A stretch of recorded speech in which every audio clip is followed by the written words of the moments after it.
आमे जेतेबेले भारतीय राजनीतिर दृश्यपट को देखा चेष्टा करूँ सेतेबेले गोटे कथा समस्तक नजर को आसी थाए यही सरकार पछरे थिबा संख्या आमे दीर्घ दशंधि पर देखिले भारतीय राजनीति रे गोटे गठबंधन सरकार रु बाहरी गोटे दल एकक संख्या गरिष्ठता हासिल करबा और लगातार सरकार को आसीबा या पर जो तमाम निष्पत्ति गुड़िक ग्रहण करा जाउथिला से निष्पत्ति गुड़िक जुगान्तकारी हिसाब से केतेबेले उपस्थापन करागला केतेबेले देश हित रे उपस्थापन करागला। आपण देखिबे आर्टिकल 370 कथा कह जाऊ सीएए एनआरसी कथा कह जाऊ अयोध्या कथा कह जाऊ एमती अनेक गुड़िए निष्पत्ति सरकारी क्षेत्र में कह जाऊ बा देश में कह जाऊ जो गुड़िक केवल एकक संख्या गरिष्ठता हासिल करिथिबा राजनीतिक दल क्षमतार थिबारु हेला बोली जुक्ति उपस्थापन करागला। हेले गोटे प्रसंग एमिति आसिला जहा सरकार सामने आह्वान तैयारी कला और सरकार पछकू फेरिबा पई बाध्य हेले। ए प्रसंग होछि तीनोटी कृषि आईन को नहीं। ए आईन जेतेबेले प्रथमे संसद रे बिल पारित हला राष्ट्रपति साक्षर पाइला आईन परिणत हला आंदोलन चलिला लगातार भाबरे आउ कृषक संगठन माने रास्ता को ओह्लाइले आंदोलन कले। परिचय दबार किसी आवश्यकता नहीं। सेक्टर राकेश टिकायतकर सर बहुत बहुत शुक्रिया हमसे जुड़ने के लिए। सर पहला सवाल हमारा आपसे ये रहेगा, मोदी सरकार जिनके पास इतनी बड़ी ताकत पे नंबर है, बहुत राज्यों में जिनकी सरकार है, फिर भी आपने सरकार को मजबूर कर दिया उन तीनों कृषि कानूनों को वापस लेने के लिए। अगर यूपी और पंजाब में इलेक्शन ना होता तो क्या ये इतना आसान होता आपके लिए? देखो, जहां तक ये क्वेश्चन बहुत आता है कि अगर इलेक्शन ना होता तो सरकार इनको वापसी नहीं लेती। हमने इस पे कहा कि हम इस पे कोई बहस करना नहीं चाहते। हम यहाँ पे आपने कॉन्क्लेव किया और बहुत लोग यहाँ पे आए, सब लोग यहाँ पे आए। आपने किसी से ये नहीं पूछा कि आप कौन से रास्ते से आए। आपका मतलब है कि हम यहाँ पे आ गए, टाइम से आ गए। हमारा सरकार ने वापसी ले लिया। वो क्यों ले लिया हम उस पर जाना ही नहीं चाहते। वो क्वेश्चन है आप लोगों का, वो क्वेश्चन है रिसर्च का। जो इस पे किताब लिखेगा रिसर्च का, वो अपनी रिसर्च करना है इस पे। हम इस पे कोई जवाब नहीं देंगे। सर क्यों नहीं, क्यों दे हम जवाब? नहीं, क्यों दे जवाब ये बताओ। उसने हमारा काम कर दिया, अब हमारा काम कैसे कर दिया, अब इस पे क्यों जवाब दे? सर काम क्यों कर दिया? नहीं, ये नहीं, ये काम है रिसर्च का। आप रिसर्च करो और अपनी किताब में लिखो। टिकायत जी बताओ जी। आंदोलन, इसमें कहा गया कि आंदोलन जीत गया और संस्कार सुधार ये हार गया। इसका जो प्रयास था कि सुधार किया जाएगा, इन्वेस्टमेंट आएगा, इनोवेशन लगाया जाएगा, टेक्नोलॉजी इंटीग्रेशन होगा, वो सबका तो रास्ता पूरा बंद हो गया। हाँ, बंद हो गया रास्ता सब। हमारे से पूछ गए, कानून नहीं आए थे। और जहाँ तक सवाल ये है कि हार और जीत का सवाल है, जब कोई समझौता होता है, जब फैसला होता है, टेबल पे बैठते हैं लोग, तो उसमें किसी की हार जीत नहीं होती। वो एक सामान्य स्तर पर होता है और पंचायती सिस्टम को मानने वाले लोग क्या आप नहीं मानते कि इनोवेशन होना चाहिए, टेक्नोलॉजी इंटीग्रेशन होना चाहिए, इन्वेस्टमेंट नहीं होना चाहिए? आप मानते हैं ये सब? सारी चीज होनी चाहिए, टेक्नोलॉजी आनी चाहिए। आपने कभी केएफसी पे खाना खाया जी? मैकडोनाल्ड पे खाना खाया जी? उनका बचा हुआ भोजन कहाँ जाता है? वो भी एक टेक्नोलॉजी है। और वो फूड चेन में वे लोग आए हैं। बहुत लोग उन्हें खाना खाया होगा, लेकिन कभी आपने सोचा कि जो शाम को उनका भोजन बचता है, वो बचा हुआ भोजन अपने कर्मचारी को भी नहीं देते, वो डस्टबिन में जाता है कैमरों के सामने। तो इस तरह का इन्वेस्ट तो नहीं चाहिए हमको देश में। भोजन पे कंपनियों का अधिकार नहीं चाहिए। रोटी बाजार की चीज नहीं है, रोटी जरूरत की चीज है। टिकायत जी बताओ जी। आपका पंजाब और हरियाणा में, पंजाब में करीब 85% किसान एमएसपी अवेल करते हैं, आपका हरियाणा में करीब 80%, उड़ीसा में ये नंबर करीब होगा 4 से 5%, राजस्थान में भी आप ले लीजिए करीब 5 से 6%।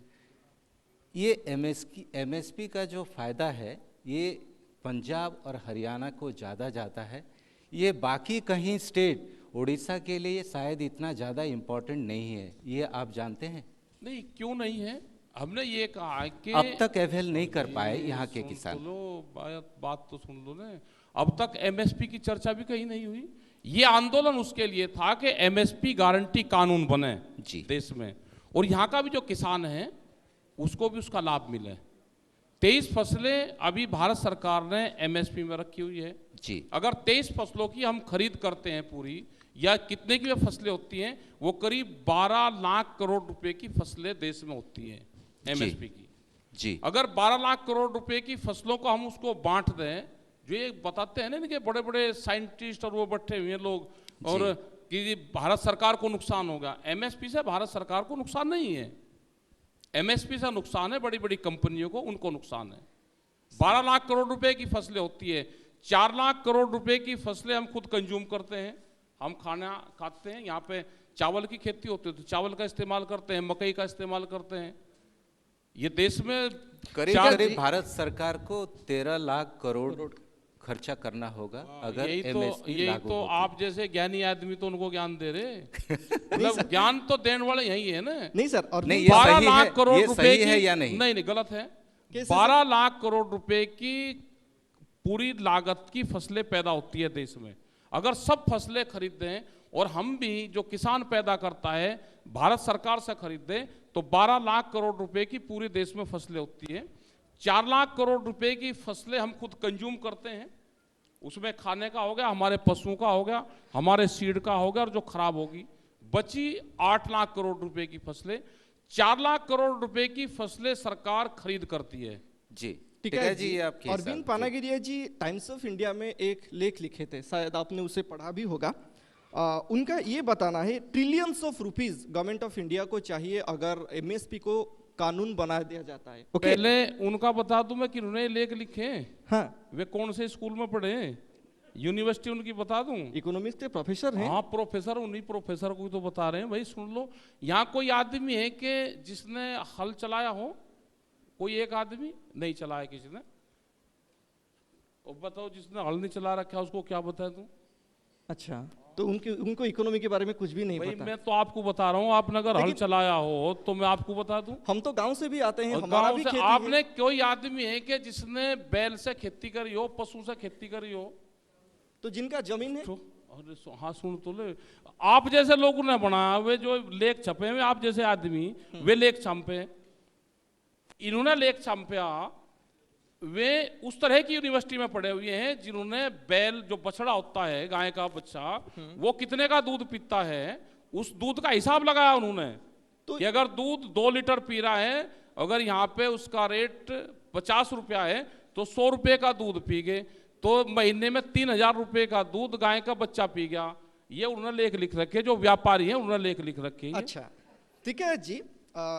1940 ये अभी एमएसपी फॉर पैडी है। ओके, उड़ीसा में जितने किसान लोग जो भी खेती करते हैं, जितना भी प्रोडक्शन होता है, उसमें कंजप्शन और जो मंडी में जाता है उनका अगर रेशियो देखेंगे और अगर एमएसपी के बारे में बात करेंगे, जितना प्रॉफिट पंजाब और हरियाणा के किसानों को मिलता है, क्या उसी हिसाब से उड़ीसा के जो किसान भाई और बहन हैं उनको ये प्रॉफिट होता है?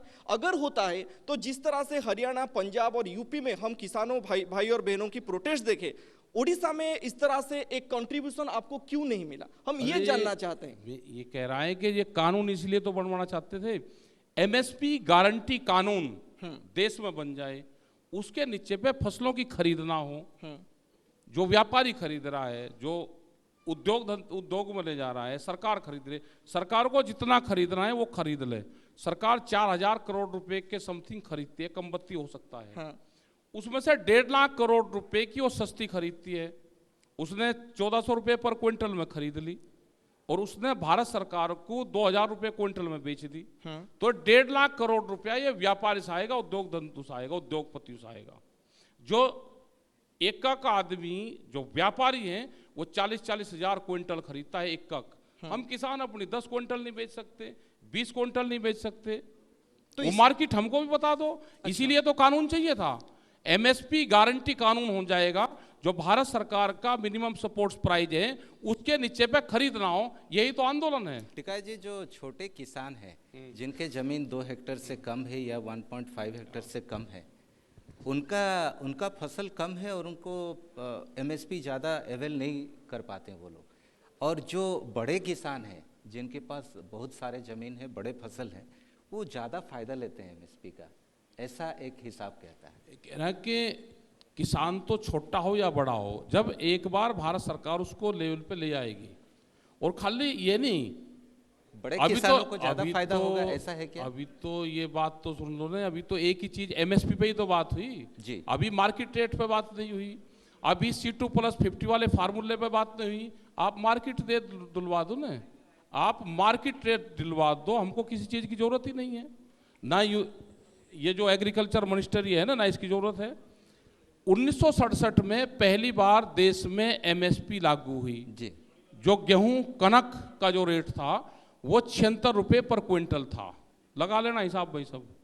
केंद्र बिंदु जब तक आप किसी चीज को नहीं मानोगे आपका कोई सवाल निकल नहीं सकता, केंद्र बिंदु मानना पड़ेगा। आप मार्केट रेट पा जाओ, एमएसपी पर नहीं आना चाहते। 1967 में पहली बार देश में गेहूं की खरीद हुई, 76 रुपये पर क्विंटल रेट था। जो कर्मचारी था उसकी सैलरी 70 रुपया थी, वो एक महीने की सैलरी में 1 क्विंटल कनक नहीं खरीद सकता था। सोने का भाव 200 रुपये का तोला था, 12 ग्राम का तोला होता था। हम 3 क्विंटल गेहूं बेच के 1 तोला सोना खरीद लेते थे। आज दिलवा दो हमको 3 क्विंटल गेहूं में 1 तोला सोना। ये जो किसान है ना जो यहाँ पे छोटा बढ़ाते हैं, ये भी पूरा मजबूत रहेगा। हम अपनी फसल बेच के काम चलाते थे। जो ब्रिक्स लग रही है इसमें, जो आपके जो महल में लगी हुई है होटल में, ये 1 क्विंटल गेहूं बेच कर 2500 खरीदते थे। ठीक है जी। इस फसलों के रेट में अंतर हुआ है। हाँ।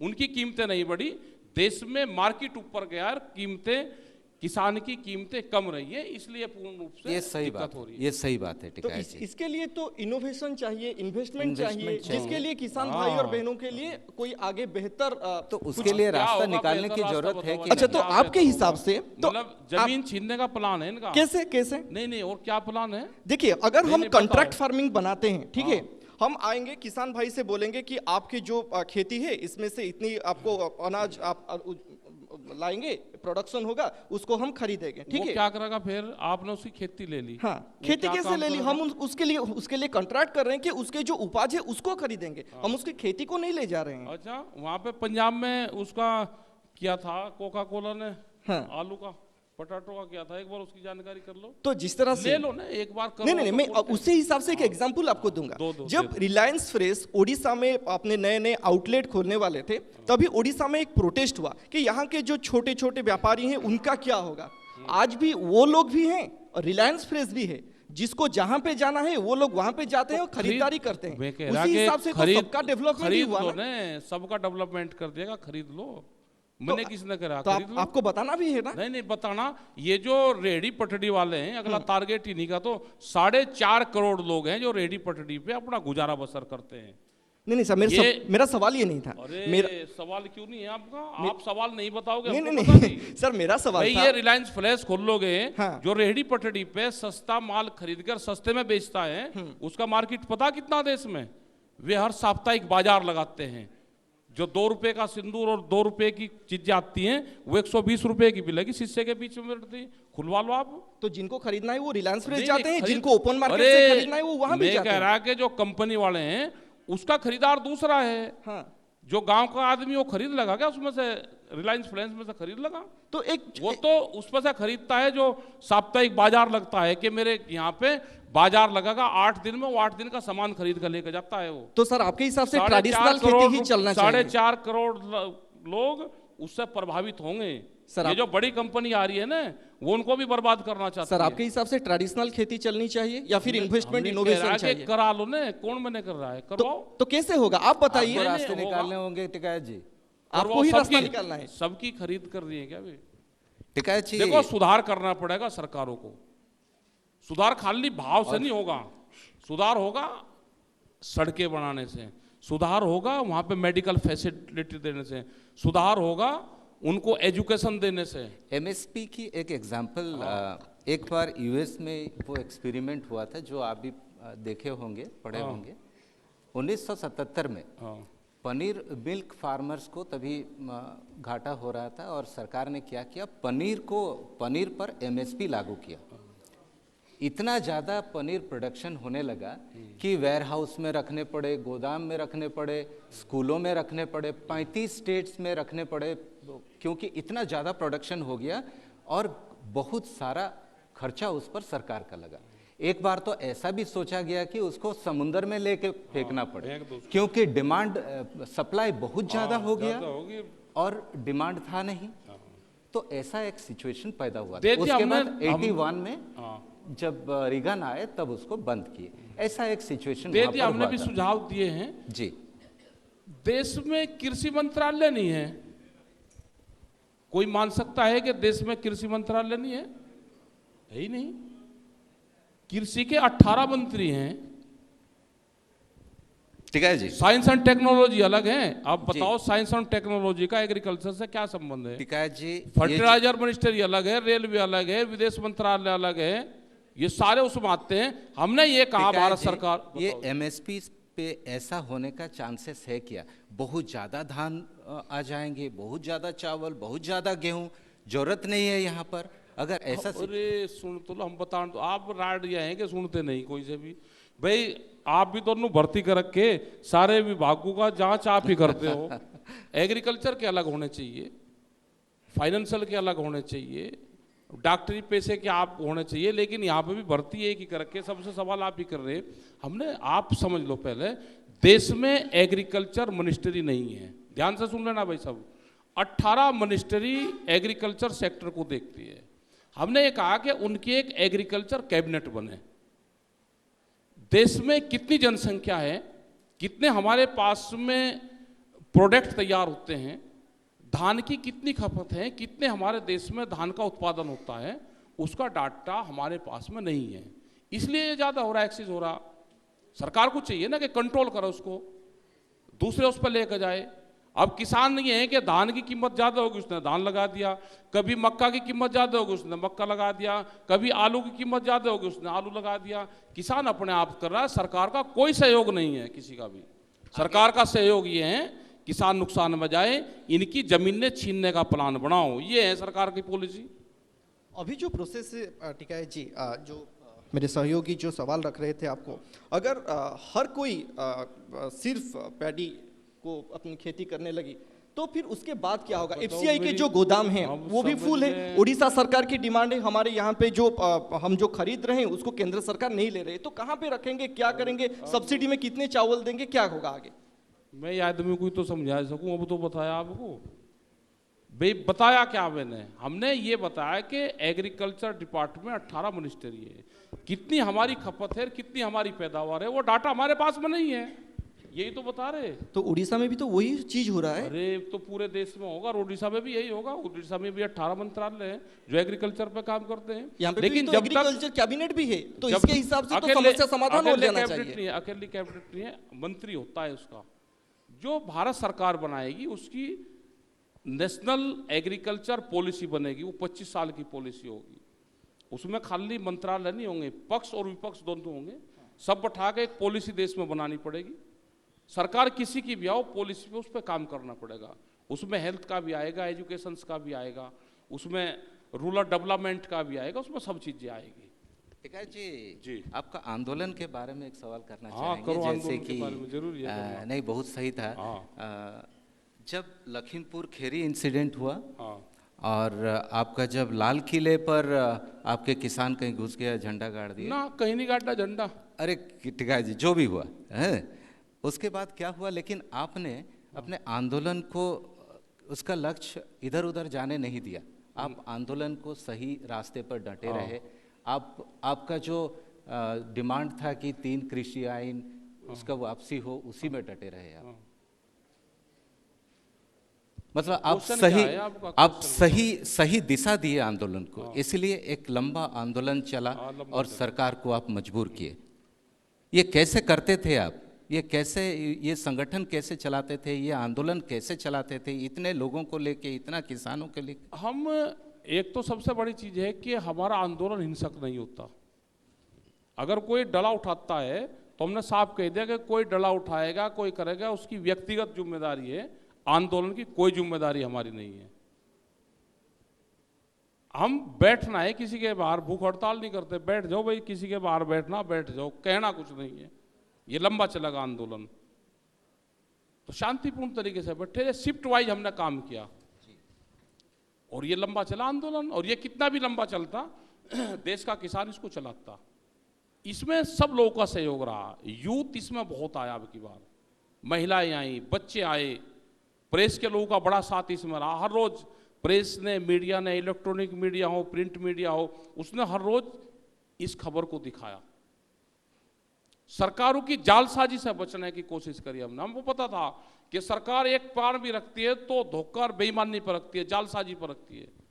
लाल किले पर जो हमको रूट दिया, हमको 12 बजे रूट क्लियर करा कि ये ऐसे ऐसे जाओगे, और उन्हीं रूट पे बैरिगेटिंग, पक्के बैरिगेटिंग, और लाल किले के जाने का रास्ता खोल दिया। किसान को पता है लाल किला का रास्ता कहाँ है, अगर किसान जाता तो पार्लियामेंट पर जाता। और लाल किले पे कुछ नहीं करा।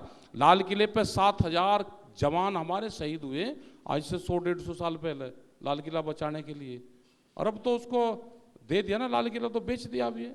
सरकार का कहाँ है लाल किला? ओके, ठीक है जी, प्रधानमंत्री जी का क्या कहना है? हाँ, क्या कहना? सरकार की तपस्या में कोई कमी रह गई, जिसके कारण दिए के प्रकाश जैसा सत्य कुछ किसान भाइयों को हम समझा नहीं पाए। आप हमें बताइए, यहाँ पे जो कोई बैठा हुआ है, जो कोई आपको सुन रहा है, आप समझ नहीं पाए या समझना नहीं चाहते थे? प्रधानमंत्री के ऊपर आपको भरोसा क्यों नहीं था? देश के प्रधानमंत्री हैं वो। हाँ, देश के प्रधानमंत्री हैं, लेकिन चला कौन रहा?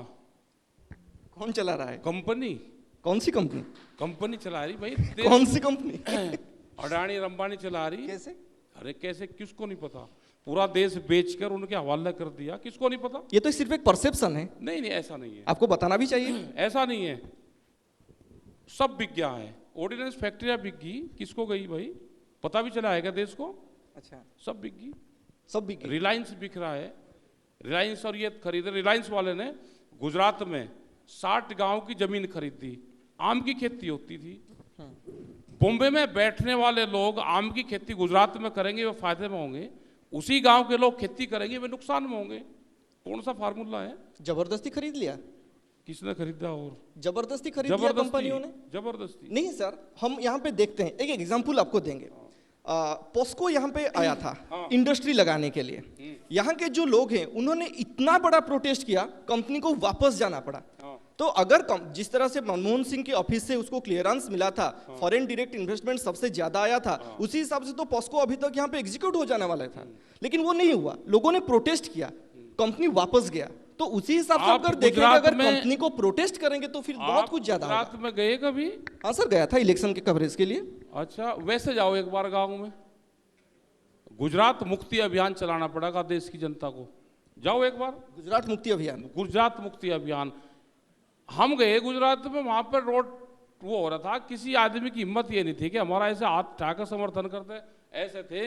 मगर भाई मामला क्या है कि जो भी हाथ उठा देगा पर्चा दर्ज होगा उसी के खिलाफ। ये है गुजरात मॉडल। डर का माहौल है, डर, जबरदस्त डर। जाओ एक बार देखो। किसका डर? प्रधानमंत्री का डर या कंपनियों का डर? सरकार का, कंपनी का नहीं, सरकार का। लोग सरकार से डर रहे हैं। हाँ, किसान भाई भी डर रहे हैं, सारे डर रहे जो भी वहां। लेकिन आप तो डरे नहीं ना, आपने इतना बड़ा प्रोटेस्ट किया। 11 करोड़ का आया था हमारे पास तो नोटिस। कितना? कोर्ट से और कौन से आए थे पुलिस वाले ले, 11 करोड़ का हमने लिख के दे दिया था, हमारी चल अचल संपत्ति से इसको ले लिया जा। सर, अगर आपको डर नहीं लगा, आपके संगठन के जो सदस्य हैं उनको डर नहीं लगा, तो गुजरात के लोगों को क्यों डर लगा? भाई जाके देखो तो पूछो, करवाएंगे उसको, आजाद करवाएंगे गुजरात को। जाएंगे, अगला टारगेट गुजराती है हमारा, जाएंगे। यूपी या गुजरात? पहला टारगेट सब है। पहला टारगेट कौन सा है? यूपी होगा शायद। सब है, सब है। यूपी, अगले चुनाव है यूपी में। हाँ, चुनाव। टिकैत जी, क्या भूमिका रहेगी आपकी? चुनाव आचार संहिता जिस दिन लग जाएगी उस दिन बताएंगे। फिर भी पॉलिटिक्स के तरफ या ना, हम ऐसा तो नहीं कुछ जाते या पॉलिटिक्स की तरफ, हमें चुनाव नहीं लड़ना। टिकैत जी, जैसे जिस आंदोलन की वजह से आपको फायदा मिलने वाला है, किसानों को फायदा मिलने वाला है चारों तरफ, उड़ीसा के किसानों को वैसा फायदा आगे मिलेगा आपको लगता है? बिल्कुल मिलेगा, पूरे देश के किसानों को फायदा मिलेगा। ये एमएसपी आपको बिल्कुल लगता है एमएसपी सरकार होगी, एमएसपी पे देश में चर्चा होगी है। एमएसपी अगर होती और इस पे कानून होता तो आज गुजरात का जो किसान है, जो धान का किसान है, जिसका बरसात में धान खराब हुआ, उसको पूरी एमएसपी मिलती।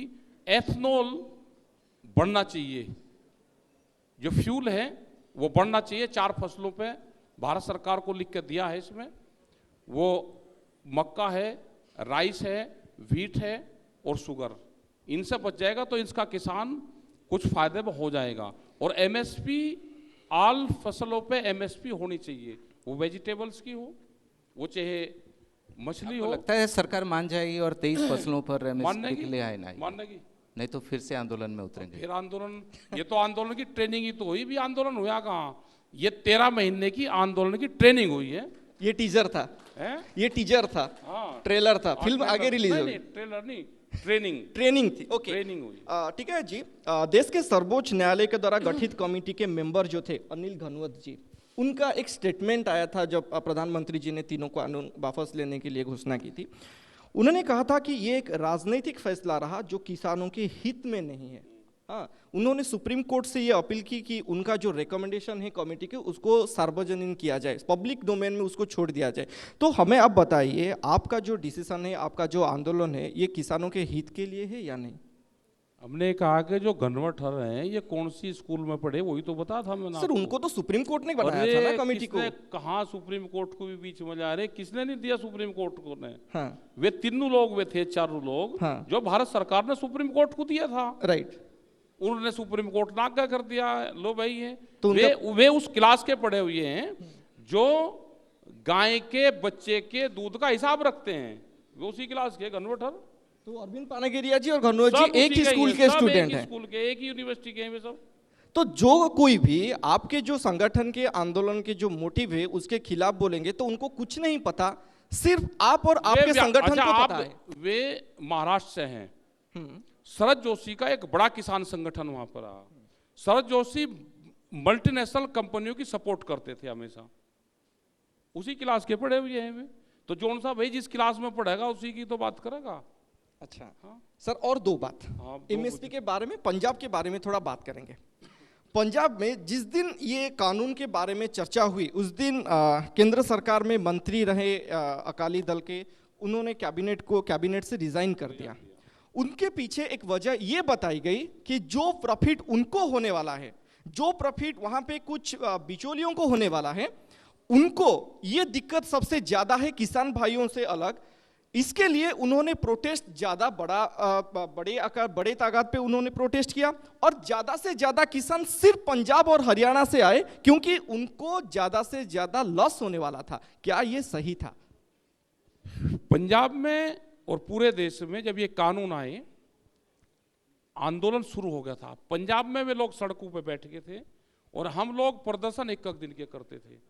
लेकिन जब दिल्ली आए तो दिल्ली सब इकट्ठे आए। ये बात बिल्कुल ठीक है कि पंजाब में सबसे ज्यादा खरीद एमएसपी पे होती है, हरियाणा में होती है, उत्तर प्रदेश के कुछ भाग में होती है, गन्ने पे होती है, लेकिन पूरे देश में उसका लाभ नहीं मिल पा रहा था। तो ये आंदोलन उसी का तो था, पूरे देश का ही, तो एमएसपी पे गारंटी कानून बने, पूरे देश में एमएसपी से नीचे पे खरीद ना हो। तो ये तो पूरे देश का तो आंदोलन है ये। अभी तो आपने बताया ना, तो ज्यादा से ज्यादा प्रॉफिट पंजाब और हरियाणा के किसान भाइयों को भी होगा। उड़ीसा में अब तो होगा ना, क्यों नहीं होगा? जब कानून बन जाएगा तो सबको होगा। अच्छा, आप कमेटी में आपकी भूमिका क्या रहेगी? आप जो जब चर्चा होगी इस पर तो कैसे उसको कानून बनाया जाए, इसमें आप क्या अपना ये सजेशन रखना सरकार चाहेंगे? अपना पक्ष ज्यादा रखेगी जी, सरकार अपने लोगों को ज्यादा रखेगी, वे कागजों पर ज्यादा बताएंगे, हमारे लोग भी वहां पर रहेंगे। अभी कमेटी में कौन कौन लोग रहेंगे, वहां पर लोग रहेंगे और गांव का किसान उस कमेटी की निगरानी रखेगा। एमएसपी पे एक बड़ा आंदोलन, उम्मीद है कि एक बड़ा आंदोलन पूरे देश में, बड़ा आंदोलन एमएसपी पे होगा। सर आगे होगा फिर से। एक दो राजनीति की बात करें। हाँ करो। जिस तरह से हम अरविंद केजरीवाल और अन्ना हजारे जी का जो प्रोटेस्ट देखा था निर्भया इश्यू के बाद 2012 के बाद दिल्ली में, उसके बाद उनकी सरकार आई, वो पॉलिटिकल पार्टी बन गई। क्या किसान भाई और बहनों की जो आंदोलन चल रहा है वो एक पॉलिटिकल आउटफिट आगे बनेगी? जाएंगे नहीं, आप जाएंगे नहीं ना कुछ लोग जा सकते हैं, आपके सहयोगी जा सकते हैं, कुछ लोग जो आंदोलन में आप कभी राजनीति में नहीं जाएंगे? ना, हम नहीं जाएंगे, आप खुद नहीं जाएंगे ना, कभी आपके सहयोगी जा सकते हैं? कह रहा है कि कुछ लोग जा सकते हैं, लेकिन वो मूवमेंट में नहीं रहेंगे बाद में। ऐसा क्यों है? बीकेयू जा सकता है, नहीं, बीके नहीं जाएगा। बीकेयू नहीं जाएगा।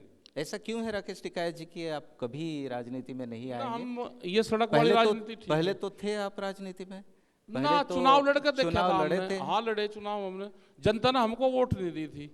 उन्होंने कहा था कि आंदोलन कर, राजनीति नहीं। अच्छा, तो यूपी में क्या होगा, यूपी में क्या होने वाला है? यूपी में बीजेपी को वोट नहीं देंगे, लेकिन धोखा करेंगे जनता के साथ में। समझ में नहीं आया, आप वोट नहीं देंगे या जनता वोट नहीं जनता नहीं वोट देगी। देगी? किसान भाई और बहन वोट नहीं देंगे या कोई भी वोट नहीं देगा? देने का नहीं कोई भी, आप भीड़ देख लो। अखिलेश यादव के रैली में मैं कह रहा कि उनकी भीड़ देख लो। किसका भीड़ देखें? उन्हीं की, बीजेपी वालों की। अच्छा, तो फिर किसको वोट देगी? दे लेगी जनता, सब समझदार है, किसको देगी दे लेगी वो। हमें नहीं पता किसको देगी। सर बिहार में तेजस्वी यादव के बहुत बड़े बड़े रैलियां हो रही थी, हाँ, तो क्या हुआ? धोखा हो या धोखा हो गया? धोखा हो या कैसे? पता है सब कुछ, सब पता है। तो वही धोखा तो यूपी में भी हो सकता है। हो सकता है, हमने तो बताया ना कि ये किसानों- जालसाज हैं, बेईमान हैं और सत्ता छोड़ना नहीं चाहते। सभी राजनीतिक दल बेईमान है या खाली सिर्फ बीजेपी? ये ज्यादा हैं कुछ, बीजेपी थोड़े ज्यादा बीजेपी है, ज्यादा हैं। कांग्रेस थोड़ा कम है। हाँ, वो अखिलेश तो जी हैं, थोड़ा कम लेकिन है। ये ज्यादा हैं। आप उड़ीसा के ऊपर रुचि रखते हैं? उड़ीसा में जो किसान भाइयों की आंदोलन कुछ साल पहले चल रहा था, आपको इस बारे में खबर भी होगा कि नवनिर्माण कृषक संगठन उनका जो जिस तरह से यहाँ protest- पे आंदोलन चलते रहते हैं। यहाँ के जो किसान हैं उनका दिल्ली के आंदोलन में भी उनका बड़ा सहयोग रहा। सहयोग रहा। यहाँ पे भी प्रोटेस्ट होते रहते हैं इनके। हाँ। लेकिन बहुत से सवाल ये हैं कि दिल्ली जब कानून बना देगी हाँ। तो उस कानून की बाध्यता यहाँ की सरकार की भी होगी। सर 2 सवाल और उसके बाद हम खत्म करेंगे। हाँ, अब आगे कुछ ऐसा होगा कि कोई कानून मुझे पसंद नहीं आएगा, कि किसी और को पसंद नहीं आएगा, मैं 2-3 लाख लोगों को इकट्ठा करूंगा, दिल्ली को चारों तरफ से घेर लूंगा और सरकार से डिमांड करूंगा कि आप इसे वापस लेना चाहिए, नहीं तो हम दिल्ली के रास्ते बंद कर देंगे। ये होगा आने वाला दिनों में? किसको? आम जनता को कोई कोई कानून किसी के खिलाफ आ जाए, हाँ तो किसी को भी, कोई भी संगठन हाँ, हो, हाँ, कोई भी किसी संगठन, के मजहब के लोग हो, हाँ, करके देखो। नहीं कर हो लो, पाएगा। कर लो ना। ये एक एग्जाम्पल आपने सेट कर लिया देश के सामने। अरे कर लो ना पहले भाई, कहने से क्या होगा, करो पहले। वहां पे बैठो, 1 महीना बैठो दिल्ली को जाम कर जब पता चलेगा, वो भी बैठो। ठंड में।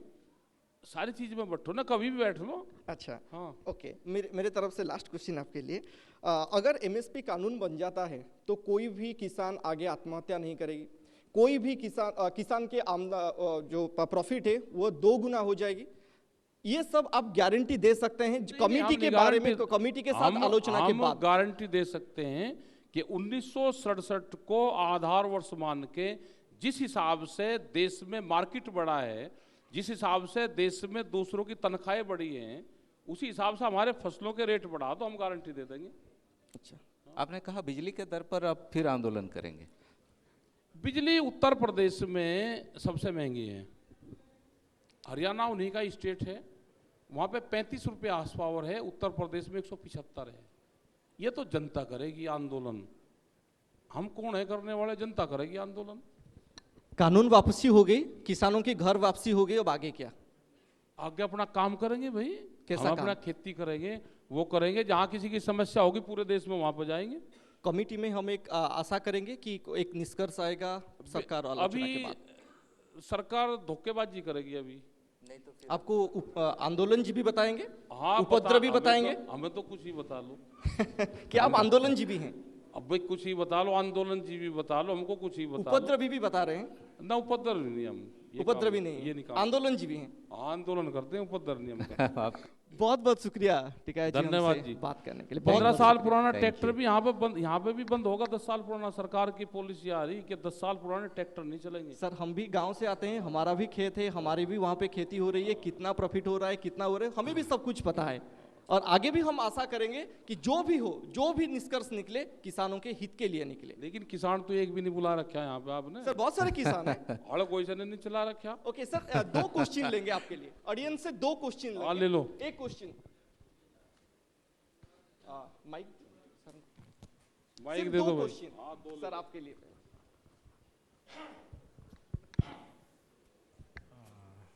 राकेश टिकायत जी नमस्कार, मेरा नाम देवाशीष सारंगी है।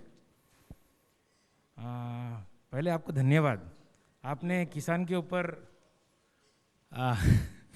आपने किसान के ऊपर फोकस तो लाया एटलीस्ट, उसके लिए आपको धन्यवाद। लेकिन मेरा ये कहना होगा कि आप बोल रहे हो कि इस पूरा फोरम में एक भी किसान तो है नहीं, ऑलरेडी आपने देख चुके हैं। तो एजुकेशन में आपका फार्मिंग माने एजुकेशन में फार्मिंग कंपलसरी करने का कोई आंदोलन तो आप कर नहीं रहे हैं, लेकिन आप क्या कर रहे हैं कि एमएसपी की गारंटी दे दो। आज की डेट में जब स्टॉक मार्केट में माने मार्केट के हिसाब से चलता है, और क्या उसको बोलते हैं, इवन बैंक भी बोलता है कि अभी फिक्स्ड रिटर्न हम दे नहीं सकते, तो बहुत कम हो गया है धीरे धीरे।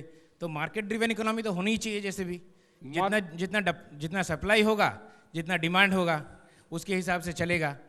आप माने प्राइमरी जो आपका जो रिक्वायरमेंट है, हमारे बच्चे लोगों को एजुकेशन माने फार्मिंग सिखाने के बजाय आप मार्केट ड्रिवन इकोनॉमी को गारंटीड इकोनॉमी कन्वर्ट करना चाहते हो। ये तो किया था अभी लॉकडाउन में, पूरा देश तो लग रहा था, पढ़े लिखे लोग लग रहे थे, सरकार लग रही थी, फिर क्यों ग्रोथ नहीं करा देश ने?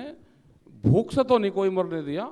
अगर किसान ने अनाज पैदा करके दे दिया, किसान पुलिस की लाठी खाता रहा और अनाज पर पैदा करके दे दिया, एजुकेशन में हम भी चाहते हैं एजुकेशन में आप एजुकेशन में बच्चों को फार्मिंग सिखाओ, पहले आप तो वो करना चाहिए। नहीं कर रहे हैं हम नहीं, सारी वो कहाँ चीजें कर रहे हैं आप? हम सारी चीजें करते हैं। Okay, last question. हाँ मैडम, एक सेकंड, गोटे मिनट, गोटे सेकंड।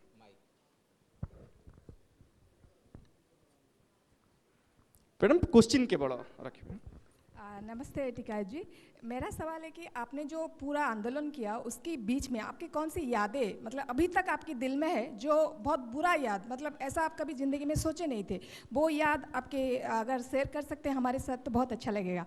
जो 1 साल आप पूरा बैठे थे दिल्ली में, तो उसके दौरान आपका क्या एक्सपीरियंस मिला आपको, बस वो ही जानना चाहते हैं। हमने इसको एक ट्रेनिंग कह दिया पूरे को, ये आंदोलन ही अच्छा याद है या फिर बुरा याद है, जैसे कि आपके दिल ऐसे में ने सब चीजें इसमें आती हैं, ट्रेनिंग में सब चीजें आती हैं।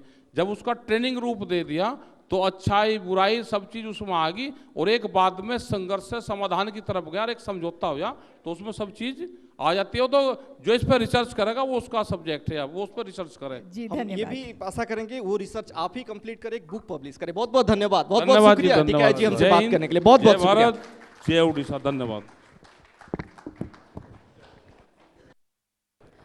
बहुत बहुत धन्यवाद समस्त को।